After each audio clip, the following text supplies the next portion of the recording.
Before we begin, make sure to like this video and subscribe to the channel.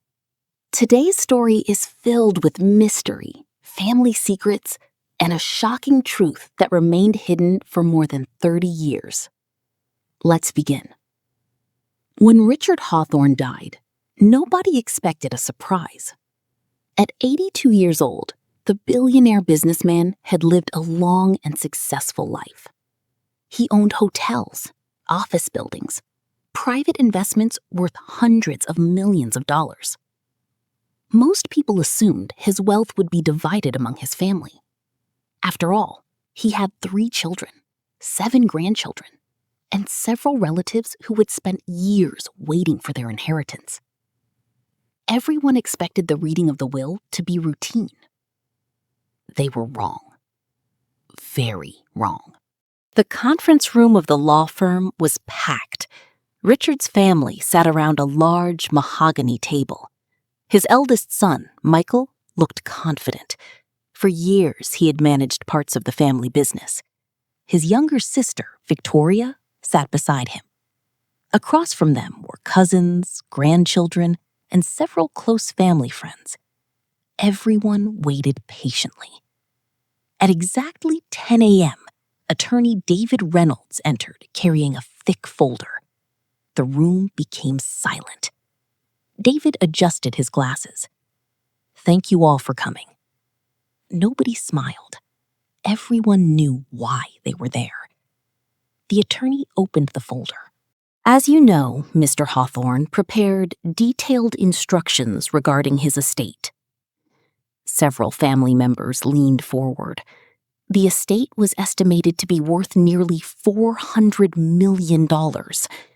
Everyone expected their share. The attorney cleared his throat.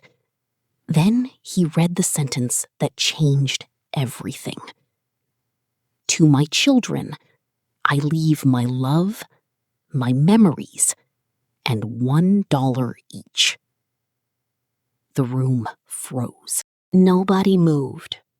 Nobody spoke. Several people thought they had misheard. Michael laughed nervously. "Very funny." The attorney did not smile. Victoria's face turned pale. "What do you mean, $1?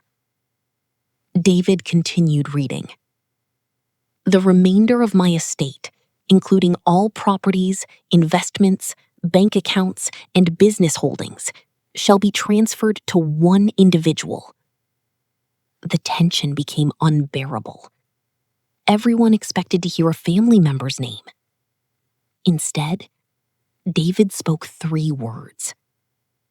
"Mr. Daniel Carter." Silence. Complete silence.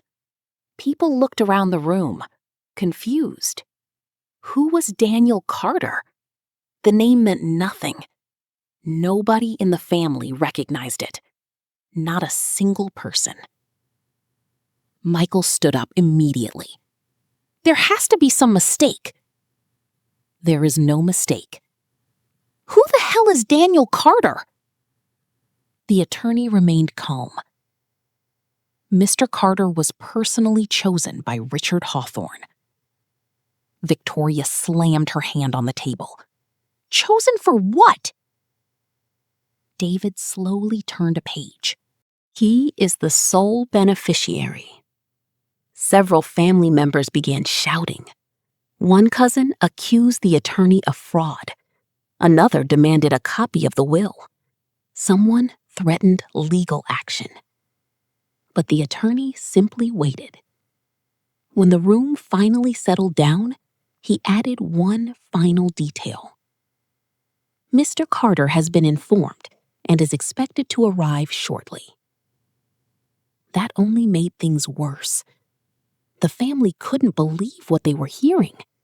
A complete stranger was about to inherit $400 million. 20 minutes later, the door opened. Everyone turned. The man who entered looked completely ordinary. He appeared to be around 45 years old, wearing a Postal Service uniform, carrying a worn baseball cap. His expression showed obvious nervousness.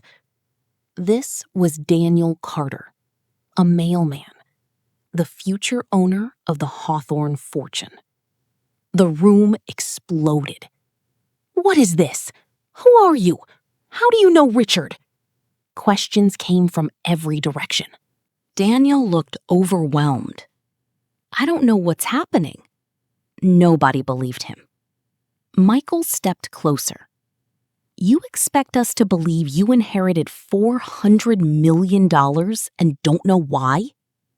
Daniel swallowed. "Honestly, I don't." The room filled with angry laughter. But Daniel wasn't acting. He genuinely looked confused. The attorney raised his hand. "Mr. Carter, Richard left something specifically for you." David handed him a sealed envelope. On the front were handwritten words, "For Daniel, and Daniel alone." The room watched as he carefully opened it. Inside was a letter. A very old letter. Its paper had yellowed with age. The handwriting belonged to Richard Hawthorne himself. Daniel began reading silently. Almost immediately, his face changed. His eyes widened. The color drained from his cheeks. Then he sat down, as if his legs could no longer support him. "What is it?" asked the attorney. Daniel looked up slowly. "I think," his voice trembled, "I think Richard Hawthorne was my father." The room went silent. Again. This time, the silence felt different, heavier, darker, impossible. Michael immediately shook his head. "No." Victoria laughed. "This is ridiculous." But Daniel wasn't laughing. Neither was the attorney.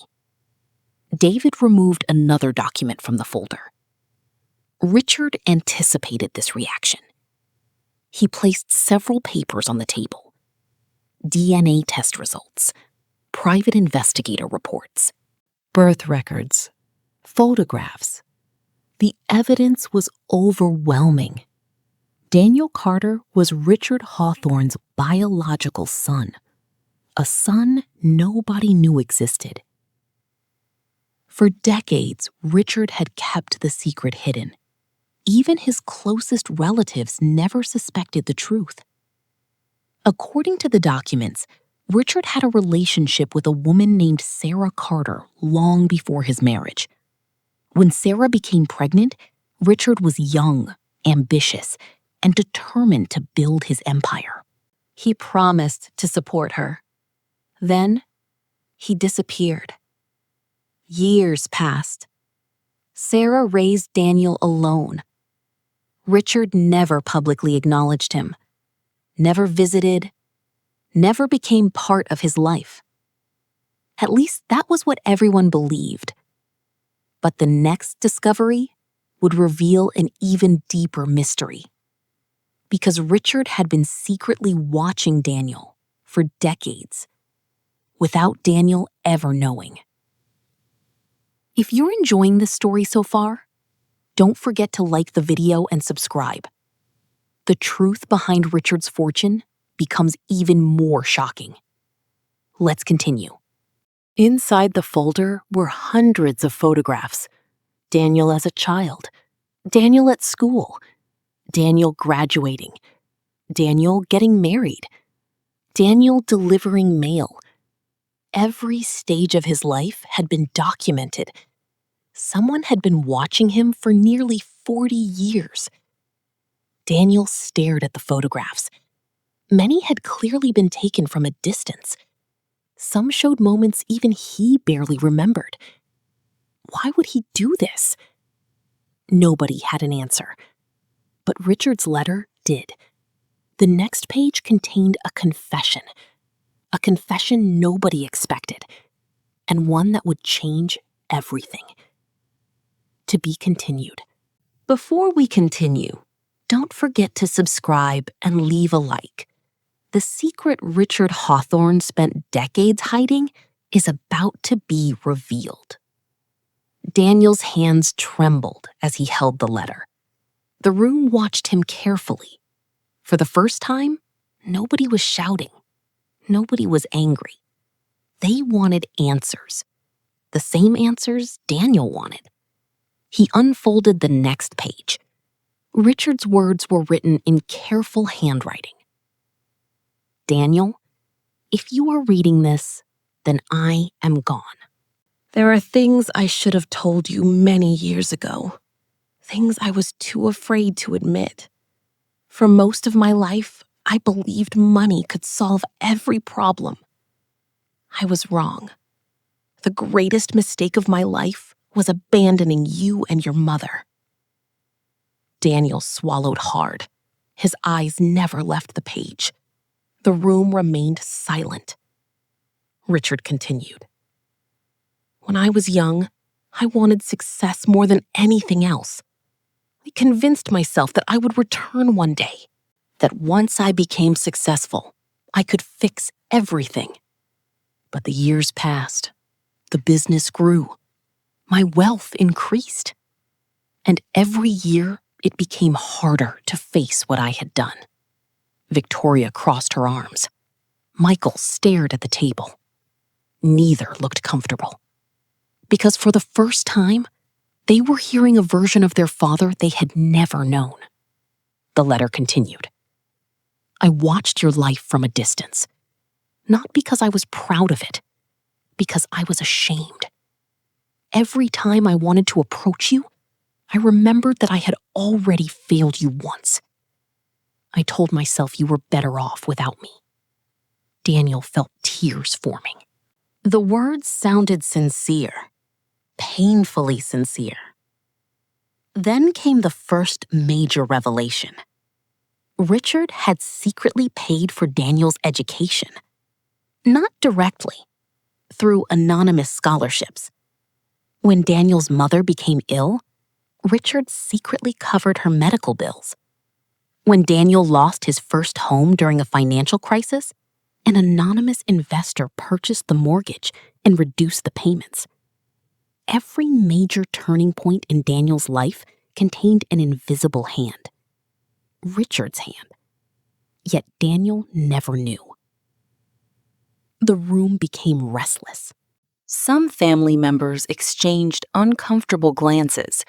The billionaire they thought they knew suddenly seemed like a stranger. But the biggest surprise was still coming. Daniel turned to the next page. The attorney slowly sat down. Even he had never seen the entire letter. Richard wrote, My children believe I built this fortune alone. That is not true. The room froze. Michael looked up immediately. What does that mean? Daniel continued reading. In 1983, when my company was weeks from bankruptcy, I lost everything. The banks refused additional loans. Investors abandoned me. Employees were leaving. The company was dying. Then, something happened. Richard explained that one rainy afternoon, he had received a letter. The letter came from someone he never expected. Sarah Carter, Daniel's mother. Years earlier, Richard had abandoned her. Yet when she learned he was struggling, she contacted him. Not for revenge, not for money, to help. Sarah had spent years saving money, working multiple jobs, living modestly. She had accumulated nearly everything she owned. The amount wasn't enormous, but it was enough. Enough to keep Richard's company alive for one more month. One final chance. Richard accepted the money. And that 1 month changed everything.